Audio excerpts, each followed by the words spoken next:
André, I understand that you've recently spent some time in China.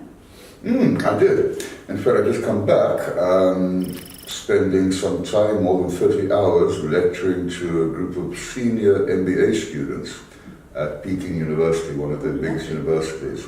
So it was quite interesting spending more than 30 hours in the company of senior managers, all from China, almost 100 of them. And as much as I was supposed to tell them more about economics, I think it was interesting to find out their perspective, their understanding, where they see themselves in the world, and how they are making wonderful advances in production and technology and the like. Your main takeaway? What was the big thing? I think, not surprisingly, most people will always talk about the cultural differences, not only ideologically, but also in the world of business. Having said that, I think China is a bit of an enigma. So politically, ideologically, obviously they subscribe to, let's call it communism or some form of state intervention. But at the same time, when it comes to business, they are fine capitalists. They understand the true meaning of capitalism, as Adam Smith would have described it. Secondly, technologically, they're very advanced. While I was there, I'm sure it was advertised here as well,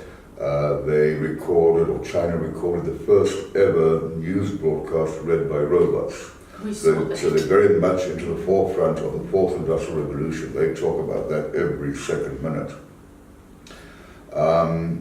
Just a little example of how they're thinking about these things. In Beijing, if you buy a petrol-driven car, you're very unlikely to be able to register that car. Seriously? If you buy an electric car, you probably will be able to get it registered. They're trying to discourage people from buying petrol-driven cars. If you do have a petrol-driven car and it is registered, you may not use it every day of the week, but the electric one you may.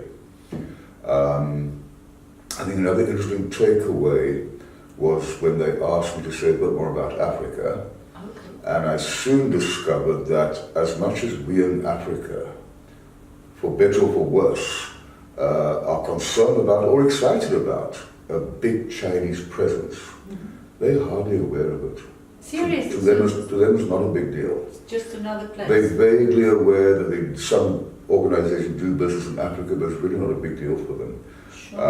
And they do not perceive any of the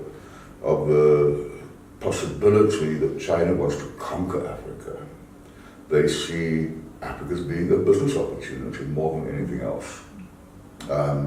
It's also perhaps interesting, while I was there, The Economist brought out just a one-page graphic detail, they call it, on China, the 21st century, the Chinese century. They have a very interesting metric.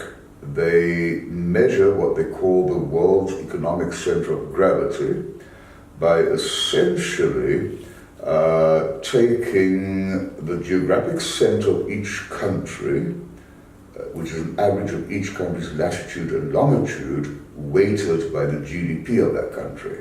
And they take this back 1,000 years, when this economic center was more or less, in Asia. Then in the next few hundred years, it moved towards the west, reaching ultimately somewhere in the northern Atlantic, depicting America and Europe. But since about the year 2000, it's been moving back to the east very quickly. In fact, by 2025, to quote their words, as China has regained economic leadership, the center is now retracing its footsteps towards the east.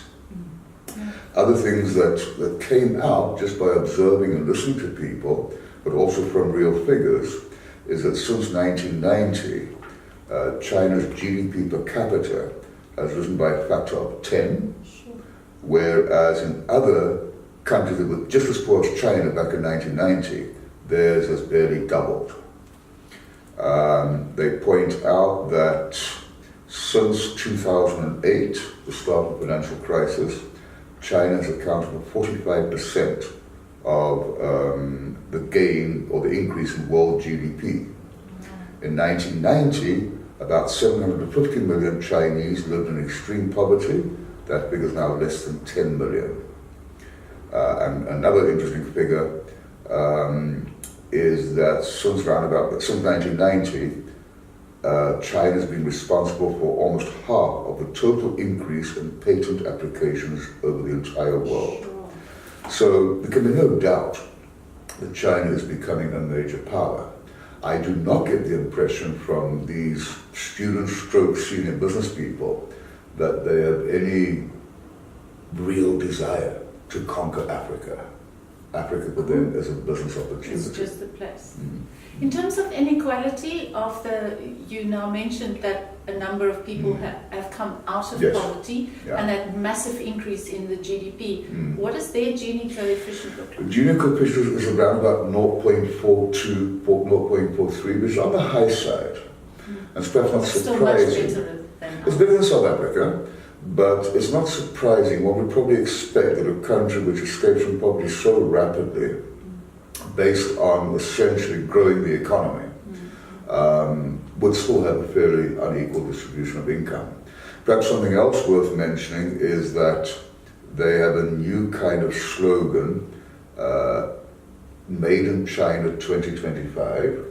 And while I was there were all kinds of talks and discussions amongst politicians, local and international. In fact, Henry Kissinger visited the campus the day before I was there. And China really does want to now not shift the focus entirely from being an export country, but also start importing more and more. They want to import more from whoever, including America. They want to import more machinery, etc., as engines of growth. So it's not just all about being an export country, but also now recognizing the virtues of imports.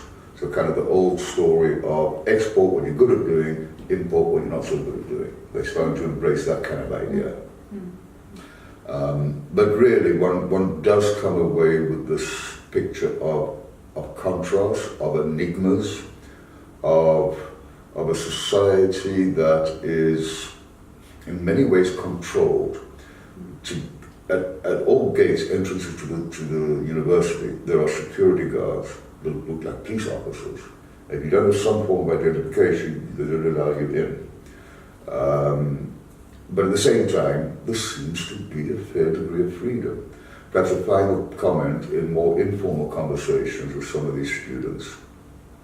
I went so far as to ask them some delicate questions, such as, are they hoping for democracy one day? And the answer was generally, well, it's not really a big deal, because whatever we've got now is working for us. They seem to be taking the approach of, if it's not broken, don't fix it. Let's just not fix it. Lovely. On a light note, what was the weirdest thing you ate? I suppose the weirdest thing I ate is weird because I don't know. I was too nervous To ask. It looked rather weird. I think it was some product from the sea, from the ocean, but I really don't know what it was, and I don't want to know what it was. Let's not. Okay. Thanks, André. Very good.